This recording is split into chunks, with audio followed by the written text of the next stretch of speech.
All right, guys, welcome back to Combat Talk, your weekly episode of MMA podcast. And it is a new season, new day, and new episodes. And I am joined here with, once again, the number 4 light heavyweight from Bellator, Mr. Lee Chadwick. How are you, man? Hello, mate. How are you? Good to speak to you again. Same here, man. Same here. Man, I had to get you on because there was big things happening in the light heavyweight division at Bellator. And man, what are your thoughts? We have to get straight into the incoming of you have Anthony Rumble Johnson and Yoel Romero. Give us your thoughts on that. Oh, yeah, it's great, isn't it? The light Man, heavyweight division's become stacked I know in for sure, man. Bellator. But do you know what? It's just, to me, it makes it better. Because to me, it looks like I'm going to get the opportunities to fight these top guys. And that's what I'm in the game for. This is what I want to do. For And do sure. you know what? People see these people with such these guys that they're no different from me. The difference is they've been marketed well. They've been really marketed well, and that's why they're like superstars. But at the end of the day, they've been training same time as me. They've got different skills. I've got different skills. There's stuff that I'm better at than they're not. It's just a fight. I mean, I, that's why I really want to get in there and show people that I can handle people like this. For sure. Um, so man, it came to you because first we were seeing a Anthony Rumble Johnson return to the UFC in February, and it was just a shocker when we had Yoel because he was a big name in the sport. But um, Yeah, if you want to go by the way styles make fights, stylistically, who do you think is the best fight for you, Yoel or Rumble Johnson? I feel Yoel will be an easier fight for me stylistically, because he's quite good all round. But I think Anthony Johnson's a bit more of a heavy wrestler. Yoel's a good wrestler, but he just likes to stand and bang. And I think I'd have better boxing than him. And I think he'd be open to my leg lock game. I'm really good with leg locks, For so sure, you man. know I do catch wrestlers with leg locks, no problem.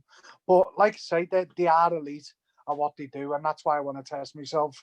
It'd be amazing just to fight them. Yoel's 43 years age and he's still For going sure. strong. It's amazing. Yeah, That's why I'd his like to get in mentality there with him is because just yeah, it's he's something still a else beast. for sure. Yeah, he's a beast. Anthony Johnson's a bit. These are all top guys, and that's why I want to jump in with them. I think the biggest problem for me would probably be Anthony Johnson, but I'd love to fight either of them. Yoel, you know, I think Anthony Johnson's better than Yoel Romero, but he No, makes a great fight. He's exciting, isn't he? He likes throwing bombs. yeah, His scrambling's really good. he is a powerhouse. But I never like to compare fights, but I would like to see a great game plan. If you've seen the fight between Anthony Johnson versus Daniel Cormier, it was all a grappling fight, and that's what got him the Yeah, title win. And I'd say that that would be a big factor in a fight with you and him yeah, definitely, definitely.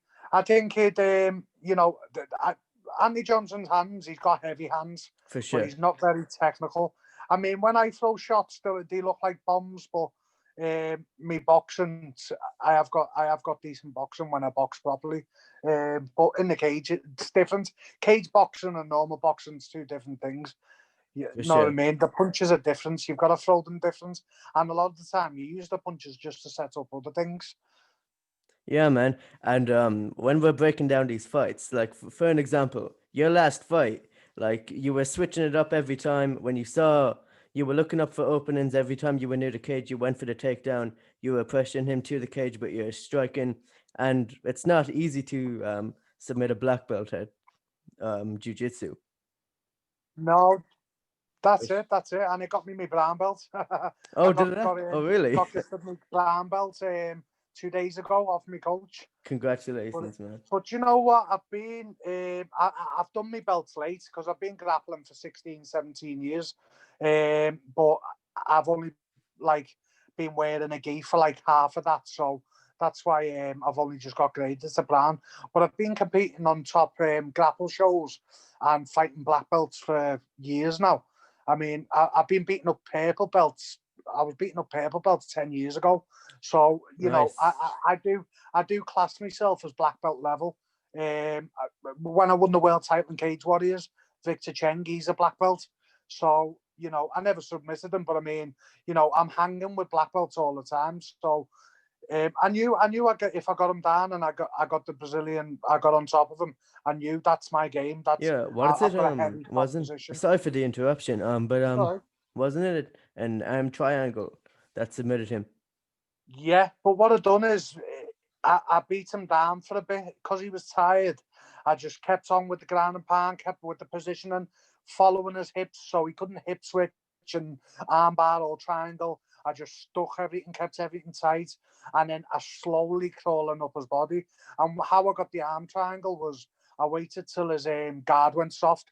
Once I felt his guard go soft, I passed the side half guard, and then I just put my weight like diagonally down into his neck.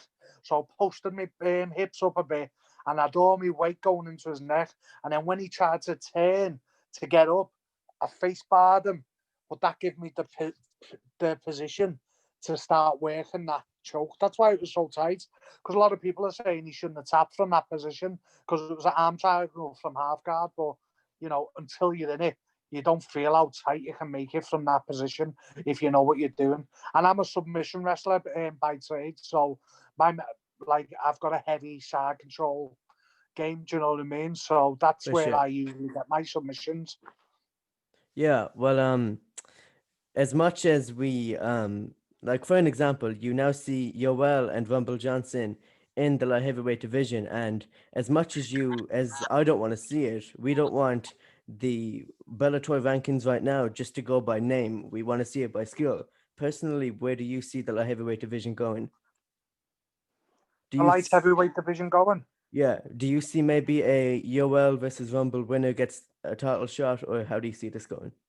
I don't know. I don't know whether they're going to try and build them both up or put them against each other. I mean, as a business, as a Bellator business, if I was them, I'd be building them up separately.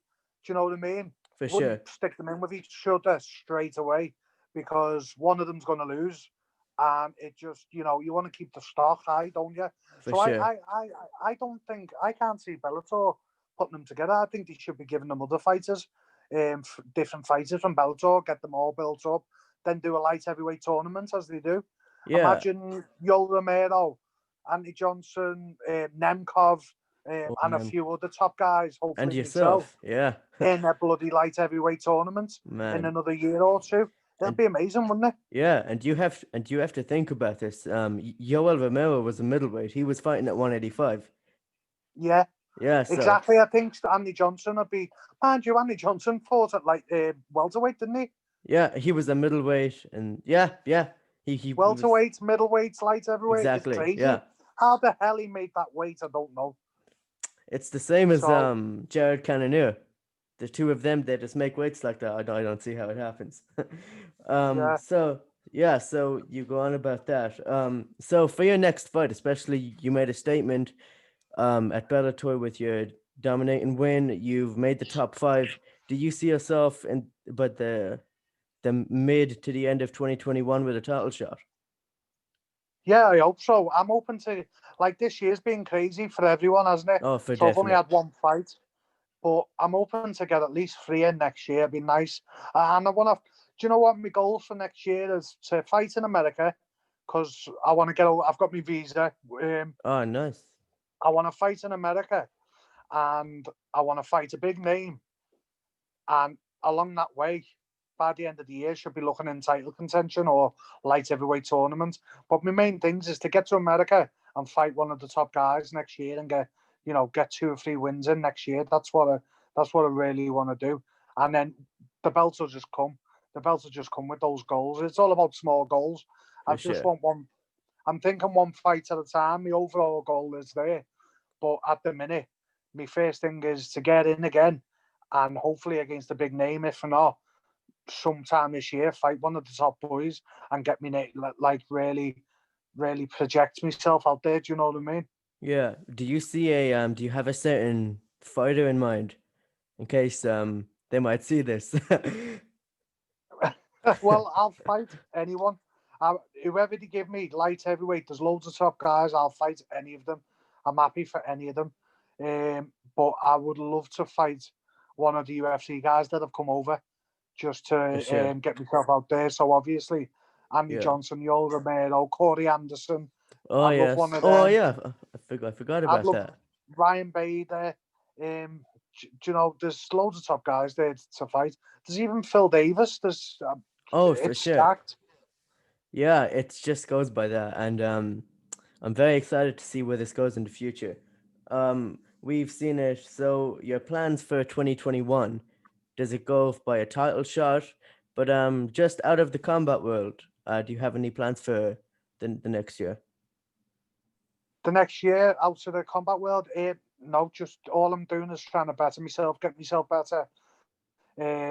I'm I want to build a better life for myself with the fighting. So all these goals and all this ambition is, I want to get myself a big house for me and my kids and stuff like that. Because at the minute I'm renting still.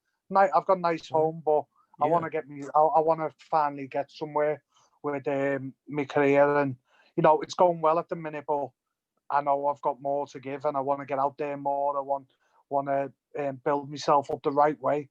I don't want to be one of these big mouth fighters. I want to do the talking in the cage.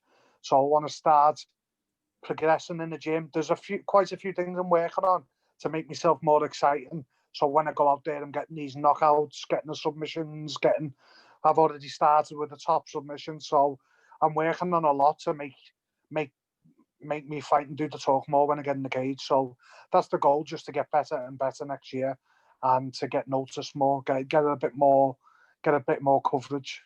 good. And so what are your thoughts? Like we've all know it's been a crazy year of 2020, and for half the time we've had no fans in takeaway combat sports in anything of any sports or any arenas. What are your thoughts on the whole craziness of this year in the combat world? You know how we still had like we had great moments. We had the sad retirement of Khabib. We've had new Yeah. upcomers, but do you feel like it's been a better or a worse experience for you with having no fans in the arena? Um, it's just been different. I'm lucky that I managed to get a fight. I didn't know how it'd feel be walking out with no crowd, but it was cool. There was less pressure. Didn't have to worry about tickets. Didn't have to sell my tickets. Didn't have to worry about people coming over to see me and making sure they're okay, like my wife Hmm. and family and friends and stuff like that. It was just complete focus. As for the MMA world, the UFC have put on loads of shows, haven't they? 24 shows this year. Yeah, it was every Yeah, Saturday. yeah, they were crazy, all that Fight Island and that. So the MMA world's still been going, and people are being able to watch and support it. Khabib's gone, but he's definitely going to come back. He's just waiting for his mum to give him the go ahead, isn't he? Yeah, yeah, for sure. And Conor McGregor's coming back, Yeah. so I want to get it's into that very soon. And so yeah, speaking of all of that, from what we heard, so you are aiming to get a title shot by the end of 2021. Um, yeah, so that was a quick call out. So now let's get into the UFC talk. Since we go by recents, have you seen the UFC fight night last night? yeah. I've been catching up on that today. I didn't watch it last night, but there's some good scraps. I Yeah, like the Stephen Thompson fight, yeah, Wonderboy. that That was was a good brilliant. fight. Yes. Joe Saldo done great as well. Yeah, especially with his title loss, he finally regained it. He showed what he was there. But Definitely. a very shocking one. I'm still kind of shocked over it. Rob Font finished Marlon Moraes in the first round. Like, wow, man. I haven't watched that one. Oh, really? You I haven't haven't? watched that one yet. No, I haven't watched Oh, it. sorry. Just Spoiler alert. no, it's all right. I'll watch it. I mean, I would have seen it somewhere anyway, but I'll have to have a catch up. Did he just finish him? Did he in the first round? um, What he submission? was pressuring him. He got too overconfident. He got sloppy, and he caught him with a jab, and he got rocked, and he just kept going at him Wow. for sure, man. Yeah, So yeah. Anything can happen in the MMA world. It goes to show, for doesn't it? sure. It really takes one Do shot. you know what I was surprised about? Anthony Pettis being on the prelims. I know he was for the second time in a row. Is that the second time now? Yeah, for Wow, that's crazy. He's UFC such a two big name as at well. UFC 249. It was against Donald Cerrone. He And was that was main on the event prelims. for sure. Yeah, Wow. I was like, wow. Yeah, he showed a good fight. He won that, and he showed why It's nuts, he's isn't it? Because Donald Cerrone as well, he's a big name. So both of them. yeah. Anthony Pettis is he wants the lightweight title shot, even though that was a welterweight fight, but he's going for the he said he's going for the 155 belt and for 2021. But Yeah, well, he has got the skill and he has got the belief. So anything can happen, can it? yeah, do you have a speaking of it, do you have a UFC fighter of the year? Fighter of the year. Or just MMA? You can just go who is your fighter of the year. Do you know what? There's been. I can't put my finger on any because there's been that many bloody fights. For Chimaev, sure, man. he's got to be one of them, Oh, hasn't he? Chimaev, for sure. Yeah. Chimaev. And then you have Devinson Figueiredo for me. You know, the flyweight champ. He fought 4 times this year, defended the Oh, belt shit.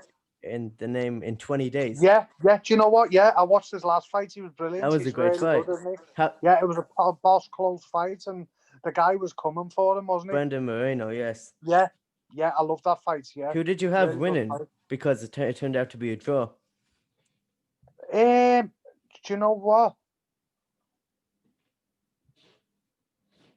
you know what? I thought the champ won. To be honest with you, edged Really? it. Oh, Little bit. I actually think I had Moreno winning 3-2. Did you? Yeah. Yeah, It and I was too think close to tell. It could have gone either way. that illegal blow cost him. He got a point taken away from him. Oh shit! Yeah. Yeah, for sure. But you know, Well, what I was gonna say at the end of the day, I think it should be, and it's not the case a lot of the time. But you should be convincingly winning a champ to take the belt. It shouldn't be so close. I don't believe a belt should be took easy. You'd either win convincingly or you don't get the belt. Do you know what I mean? I think when you take a champ out, you need to really win. So I do agree with. Do you know what? Both of the guys give so much heart, so I do agree with the draw. They do deserve the draw.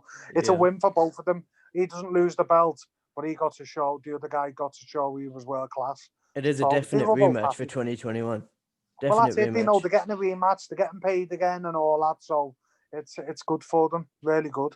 Yeah, and speaking of 2020 moments, what was your thoughts on Khabib on his retirement and his performance against Justin Gaethje?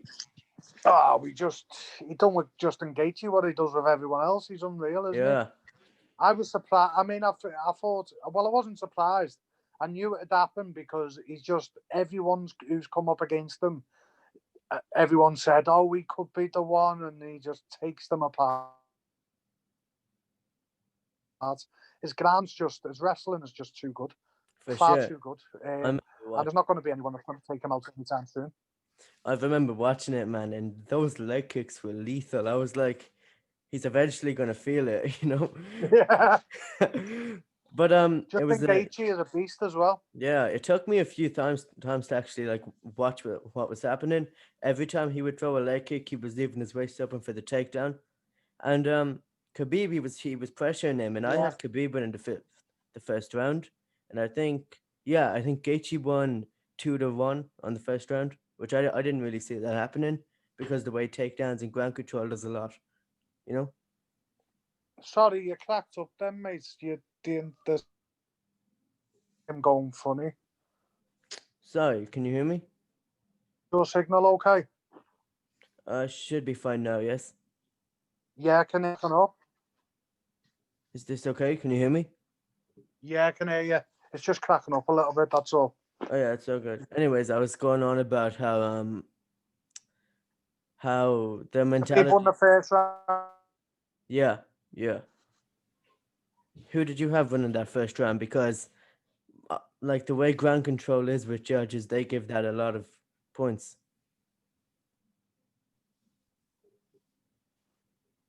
Sorry, mate. It's cracking up again. Hello? Can you hear me now? There's something wrong with the connection's bad. All right, how about now? Is it all right? Yeah, it's okay now. All right, good. I'm sorry about that. Either way, what was your thoughts on Khabib's retirement? I was surprised because he's 29 and you'd want to at least hit that 30, wouldn't you? Yeah, and he's and he's 31 years old. Yeah, exactly. I mean, he can be prime until he's 36, 37, so he should be making the most of it. But he's probably, he is a millionaire, so don't He know. he got 6 million for the fight against Gaethje. Wow, did he? Yeah, he got 6 million. Wow, that's unbelievable. See, a lot of fighters' motivation is to better their life, but when your life's perfect, you've got to find that motivation in other ways, haven't you?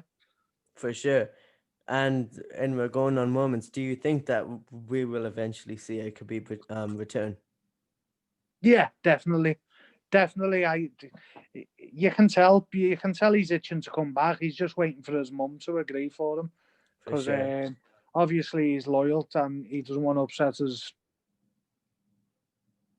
mum, and he's not long lost his dad. So I'm sure once they've finished grieving, that he'll be itching to get back in Yeah, I feel like the because fight. Oh, you're my bad. easily forgotten about. I mean, he won't be forgotten completely. He's going to be a Hall of Famer, and everyone will always remember him. But he's going to want to get back in and get that feeling. He's a fighter. The fight's not gone yet. For sure. I really think he can only come back for one man because I can see that George St. Pierre is in training. Like I really myself, I wanted the Tony Ferguson fight, but we've seen the shocker and Charles Oliveira shocking the world, and Yeah, she Tony dominated Ferguson's him. on a bit of a slide now. Yeah, but I feel like right now the only fight to make for legacy is the fight against George St. Pierre. If he was to come back, I feel like that is Yeah, it. that'd be brilliant. I'd love to see that fight. A great fight, that wouldn't it? For sure. So what was your favorite moment of the MMA world of 2020? Um, do you know what I like seeing? Um, Israel Adesanya fight against Paulo Costa. Can't believe how easy he beat Paulo Costa. For sure, Just for kicked sure. his legs. Paulo Costa looked terrible in that fight. But you know, he just he just made an example that there's levels to this game. He Yeah, just picked him definitely. apart. That left hook, it was a great performance. Yeah, because if you remember the Paulo Costa and Yoel Romero fight, that was amazing. For Back sure. and forth, banging. That was an exciting fight. That was like one of my favorite fights in a long time. That because they were just smashing each other's heads in. It was Uh great. that was a hell of a fight. So that was your you were going on about saying, so do you have a favorite female fighter? No, not since. Well, do you know Amanda Nunes? Yeah, She's a beast. for sure. She proved it against my bad, I forget the fighter, but she dominated it was Jermaine Durandamy. She for 5 rounds dominated Yeah, her brand. But yeah, my favorite moment would have to be probably, do you know Joanna and Jacek versus Zhang Wei Li? They put down I like didn't watch the that one. oh, it was like the greatest female fight of all time. Yeah. It's my fight of the Was year it? too. Yeah. Gotta be my fight of the year. Oh God, do you know what? You'll have to send me the names on Instagram. Oh, for Right, sure. do you Yeah, I know gotta do that. so I can stick it in YouTube and watch it because I've missed that one. Yeah, man. Well, we've discussed your career and we discussed what your plans. You're letting everyone know. That was all the time we have for today. Thank you very much, man. No probs. Great speaking to you. You too, man. See you then. Cheers, Bye. mate. Bye Bye. bye.